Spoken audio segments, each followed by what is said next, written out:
बिस्मिल्लाहिर्रहमानिर्रहीम। अस्सलाम वालेकुम। Welcome to exercise 4.1।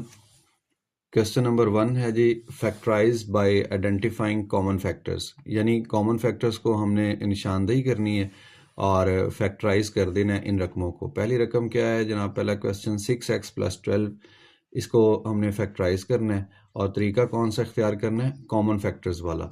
अब कॉमन फैक्टर्स आपने देखने हैं कोफिशिएंट्स के अलहदा से, और जो कोफिशिएंट के अलावा होते हैं वेरिएबल्स उनके अलहदा से। यानी कि मैं अभी आपको ये एग्जांपल यानी पहला क्वेश्चन सॉल्व करके बताता हूँ। पहला क्वेश्चन की जो रकम है वो है 6x+12। अब इसके अंदर दो टर्म शामिल हैं, एक टर्म है 6x और दूसरी टर्म है जनाब 12। अब होता क्या है कि जब भी कोई टर्म बनती है तो एक तो उसके स्टार्ट में निशान होता है, जिसका निशान नहीं होता उसका निशान प्लस होता है। फिर उसके बाद एक गिनती का वर्ड होता है या गिनती होती है, उसको हम कहते हैं कोफिशिएंट। तो इसमें कोफिशिएंट 6 है, दूसरी टर्म में कोफिशिएंट 12 है, इसको कांस्टेंट भी कह सकते हैं।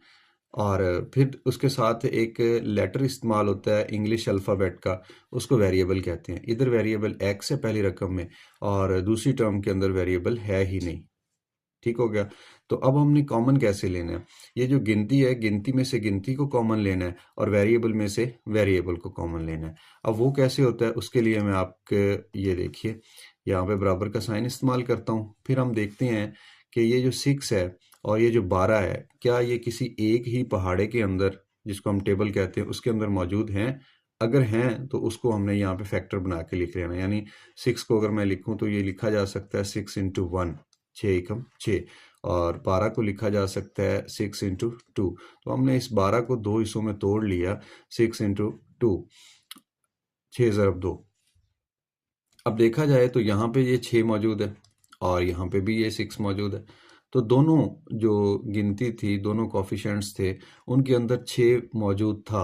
तो हम क्या करेंगे, जो कॉमन है दोनों में मौजूद है उसको यहाँ लिख देंगे। फिर उसके बाद देखेंगे वेरिएबल के अंदर क्या कॉमन आ रहा है। इधर वेरिएबल x है जबकि इधर वेरिएबल है ही नहीं, तो वेरिएबल कोई भी कॉमन नहीं आ रहा। जब हम कॉमन चीज़ें लिख लिया करते हैं फिर उसके बाद आपने इसे एक ब्रैकेट इस्तेमाल करनी है।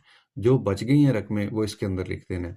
कोफिशिएंट में 6 तो हमने लिख लिया बाहर, ये 1 बच गया, तो 1 को मैं क्या करता हूँ इधर अंदर लिख देता हूँ।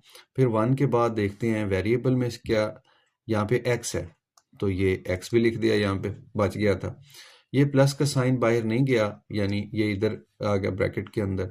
12 में से 6 बाहर जा चुके हैं और बाकी 2 रह गया, यानी इसका मल्टीपल ऐसे बनाना है। ठीक हो गया? बाकी यहाँ वेरिएबल था ही नहीं इसलिए मैंने ब्रैकेट क्लोज कर दी। तो ये 2 फैक्टर्स बन गए हैं। अब इसको अगर मैं लिखूँ ऐसे 6 और कोफिशिएंट में 1 इग्नोर कर दिया जाता है, लिहाजा इसको अकेला x लिख के +2 कर दूं तो ये जनाब 2 फैक्टर्स आ चुके हैं। किसके? 6x+12 के 2 फैक्टर है। कौन से? एक तो 6 है और एक x+2 है। अब फैक्टर का मतलब क्या होता है? फैक्टर कहते हैं कि अगर आप 6x +12 ये जो रकम है, अगर आप इसको पूरा पूरा तकसीम करें 6 के ऊपर तो जो रिमाइंडर है वो 0 बचेगा, यानी ये पूरा पूरा तकसीम कर देगा 6। तो जो पूरा पूरा तकसीम करता है उसको फैक्टर कहते हैं। तो 6 एक फैक्टर है। इसी तरह जो ओरिजिनल रकम थी क्वेश्चन की 6x+12, अगर आप चाहे तो इसको यूं भी लिख सकते हैं x+2। मतलब क्या कि जो ओरिजिनल क्वेश्चन था उसको आप x+2 पे भी डिवाइड करें तो रिमाइंडर 0 बचता है। जब रिमाइंडर 0 बचे यानी पूरा पूरा तकसीम हो जाए तो उसको हम फैक्टर कहते हैं। सो 2 फैक्टर हमें मिल गए हैं, एक फैक्टर 6 है और दूसरा फैक्टर x+2 है। और ये जो 6x+12 थी इसकी फैक्टराइजेशन इस फॉर्म में हो चुकी है। हमारा क्वेश्चन ख़त्म हो गया। ये जो नीचे बात है ये वाली मैंने आपको वैसे ही बता दी है जनरल तौर पे कि फैक्टर का मतलब क्या होता है।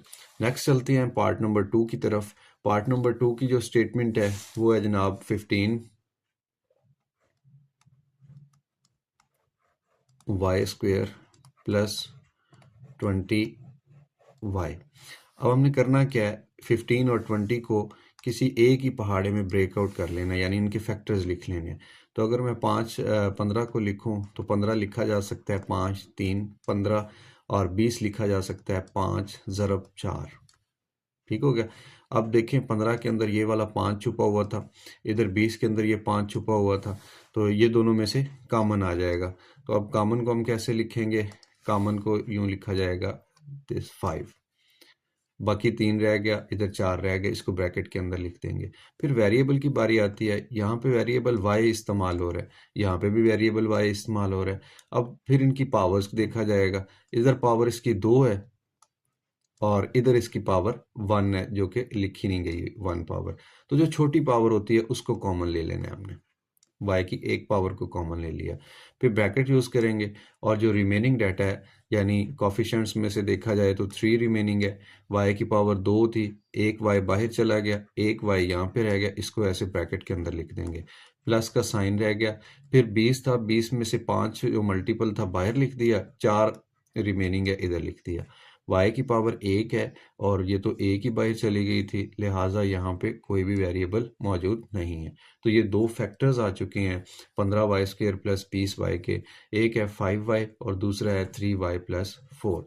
तो हमारा ये क्वेश्चन यहीं पे ही ख़त्म हो गया। अगर मैं मज़ीद आपको बताऊं इसकी जो मतलब क्या है फैक्टर्स का, तो 15y² है प्लस 20y है। अगर आप इसको तकसीम करना चाहें किस पे, 5y पे, तो ये इसको पूरा पूरा तकसीम कर सकता है विदाउट एनी रिमाइंडर। इसी तरह अगर आप 15y² को तकसीम करना चाहें, 15y² प्लस 20y, अगर आप इसको तकसीम करें, ये 3y प्लस 4 जो येलो कलर में आपको नज़र आ रहा है ये वाला, क्योंकि ये दूसरा फैक्टर है, फैक्टर का मतलब होता है पूरा पूरा तकसीम करने वाला। ये सारी बात ये जो मैंने आपको बताई है ये इजाफी है, इसका क्वेश्चन के साथ कोई ताल्लुक नहीं है। क्वेश्चन आपका यहीं पे ही ख़त्म हो गया, एक ही स्टेप के बाद दो फैक्टर्स आ गए हैं, एक ब्रैकेट के अंदर है, एक ब्रैकेट के बाहर है। सिमिलरली पार्ट नंबर 3 की तरफ अगर जाएं तो पार्ट नंबर 3 में लिखा हुआ है -12x² -3x। अब यहाँ काबिल ज़िक्र बात यह है कि पहली रकम के साथ माइनस का साइन आ रहा है, तो आपने इस माइनस के साइन को भी कॉमन के तौर पे लिख लेना है। फिर जो 12 है, 12 के अंदर आप देखें कौन सा टेबल बन रहा है, इस 12 और 3 के जो कॉमन टेबल हो दोनों के अंदर आ रहा है, तो आप 12 को लिख सकते हैं 3 × 4 यानी 3 4 12, और 3 को लिख सकते हैं 3 × 1। तो ये जो 3 है, 3 का जो पहाड़ा बन रहा है, ये जो 3 है ये कॉमन मल्टीपल है। अगर कॉमन है या फैक्टर कह लें तो इसको हम यहाँ लिख लेते हैं कॉमन के तौर पे। फिर वेरिएबल की बात अगर करें तो यहाँ पे x की 2 पावर्स हैं, जबकि दूसरी टर्म के अंदर x की 1 पावर है। तो जो छोटी पावर होती है उसको आप कॉमन ले लें, तो पावर 1 कॉमन आ गई है। बाकी क्या बच गया, जितनी चीज़ें बाकी बची हैं वो हम ब्रैकेट में लिख देते हैं। माइनस जो था बाहर चला गया, इस 12 में से 3 बाहर चला गया, बाकी रह गया 4। ठीक है, और फिर वेरिएबल की बारी है। वेरिएबल में देखें तो x की 2 पावर्स थी, एक पावर कॉमन जा चुकी है, remaining power is x power 1। फिर ये देखिए माइनस था ना, तो ये माइनस तो कॉमन ले लिया, अंदर निशान चेंज हो जाएगा, तो ये 3 कॉमन जा चुका है, x भी कॉमन जा चुका है। सो यहाँ पे कोई वैल्यू भी नहीं बची, तो क्योंकि हम प्रोडक्ट कर रहे हैं, ज़रब कर रहे हैं, तो मल्टीपल के तौर पे 1 आएगा यहाँ पे, ये वाला 1 इज रिमेनिंग इन ब्रैकेट। सो ये दो फैक्टर्स आपके पास आ चुके हैं, एक फैक्टर है -3x और दूसरा फैक्टर है 4x प्लस 1। अब ये वाली चीज़ें मैं रेज कर देता हूँ, इसका कोई फ़ायदा नहीं है क्वेश्चन के हिसाब से, जस्ट एक जनरल इन्फॉर्मेशंस थी। फैक्टर्स से रिलेटेड मैंने आपको बता दिया कि फैक्टर पूरा पूरा तकसीम करने वाली रकम को कहा जाता है, और ये भी एक्स्ट्रा था। ये जो आपको बाकी रिमेनिंग जो सोल्यूशन नज़र आ रहा है सिर्फ ये आपके क्वेश्चन से रिलेटेड है। अब हम नेक्स्ट स्लाइड पे चलते हैं और क्वेश्चन नंबर 1 का पार्ट नंबर 4, 5 एंड 6 इसको सॉल्व करते हैं। आइए जी, पार्ट नंबर 4 अगर देखें तो इसकी स्टेटमेंट है जनाब 4a² b प्लस 8ab²। अगर बात करें कॉफिशेंट की, गिनती की, तो ये 4 है और ये 8 है। कोई ऐसा हमने पहाड़ा ढूंढना है जो 4 को भी कवर कर रहा हो, 8 को भी कवर कर रहा हो, तो डेफिनेटली 4 का पहाड़ा यानी 4 × 1 4 होता है और 4 × 2 8 होता है, 2 टाइम 8 होता है। दोनों में 4 नज़र आ रहा है तो हम 4 को कॉमन के तौर पे ट्रीट करेंगे, और बाकी जो रकम बच गई है यानी कॉफिशेंट्स के अंदर 1 बच गया, इधर इधर कॉफिशेंट्स के अंदर 2 बच गया, तो इनको ब्रैकेट के अंदर लिख देंगे। वेरिएबल की बारी आएगी तो वेरिएबल में देखें यहाँ पे भी ए मौजूद है, यहाँ पे भी ए मौजूद है, यहाँ पे 2 पावर्स हैं, यहाँ पे 1 पावर्स है। तो जो छोटी पावर होती है यानी 1 उसको हम कॉमन ले लेंगे। जो बी की बारी आएगी तो बी में देखें बी की 1 पावर है, बी की 2 पावर्स हैं, छोटी पावर कॉमन ले लेते हैं।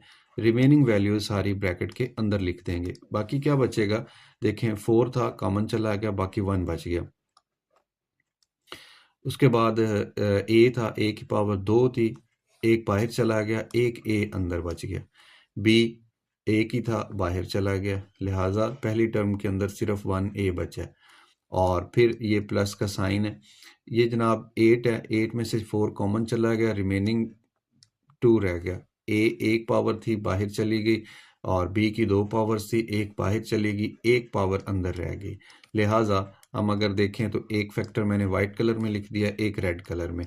अब दोनों फैक्टर्स को मज़ीद सिंप्लीफाई करके मैं लिख देता हूँ। सिंप्लीफाई का मतलब ये है कि ब्रैकेट के अंदर ये 1 नज़र आ रहा है आपको बतौर कोफिशेंट, तो जो कोफिशेंट होता है 1 उसको आप इग्नोर कर सकते हैं। लिहाजा a + 2b ये आपका दूसरा फैक्टर है, 4ab पहला फैक्टर है, और इसके साथ आपका पार्ट नंबर 4 भी कंप्लीट हो गया।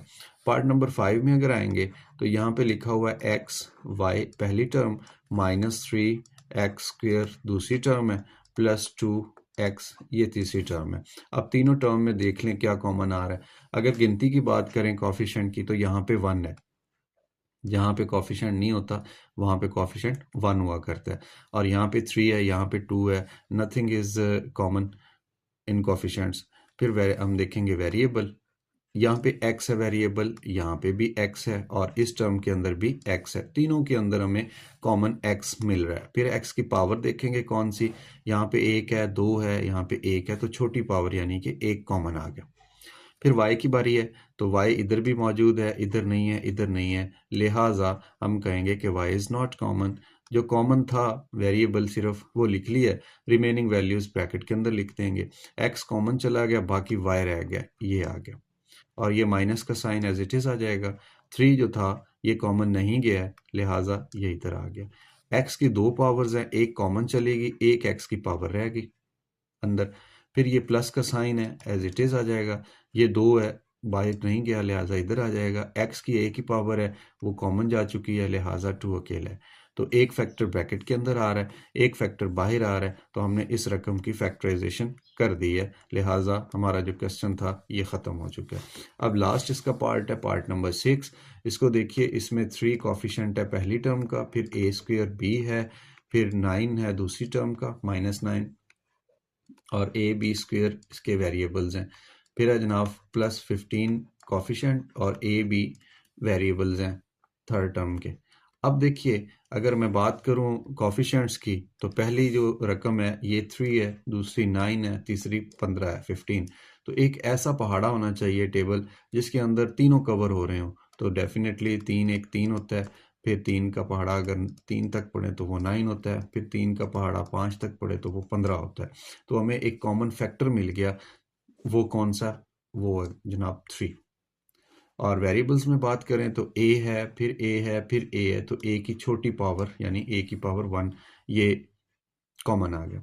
फिर b को देखें तो यहाँ पे b है, यहाँ पे भी b है, यहाँ पे b है, छोटी पावर 1 है, तो ये कॉमन आ गया। फिर उसके बाद जो रिमेनिंग चीज़ें हैं वो सारी मैं लिख देता हूँ ऐसे ब्रैकेट के अंदर।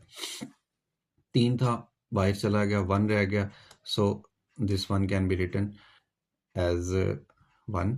और a की पावर 2 थी, एक बाहर चलेगी, एक पावर इधर आ गई। फिर b की पावर 1 है, वो कॉमन जा चुकी है, इसको छेड़ने की ज़रूरत नहीं है। 9 में से 3 कॉमन चला गया, ये 3 इधर रह गया। a की पावर 1 है, वो बाहर चली गई, नहीं लिखेंगे। b की 2 पावर्स थी, एक बाहर चलेगी, एक इधर आ गई।